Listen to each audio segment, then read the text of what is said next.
Poliisi Greater Bushenyi ne Buhweju mu kiseera kino eri mu kunoonyereza ku bulumbaganyi obwakoleddwa ku Honorable Mwijuche Francis, member wa Parliament owa Buhweju constituency, era Honorable Mwijuche nga bwe mwalabye mu bifaananyi ebimu yafunye ebisago eby'amaanyi naddala ku mutwe. Yaddusiddwa, poliisi yakozesezza obwangu n'emuddusa ku ddwaliro erya Nsika Health Center 4 gye yafunye obujjanjabi. Of course mu kiseera kino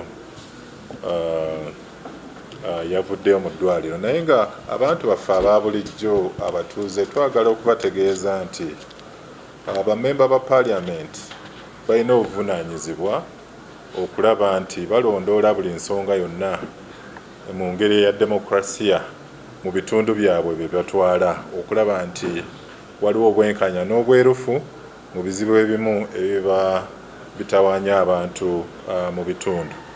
So okuvaayo abantu abulijjo okuvaayo n'okutuusa obulumbaganyi obufaanana bwe buti ku muweereza wammwe ow'ekitundu, of course tukivumirira nga poliisi, era tulina fayiro etambula mu kiseera kino e Buhweju, era abakoze ekikolwa kino bajja kukwatibwa ate bavunaanibwa.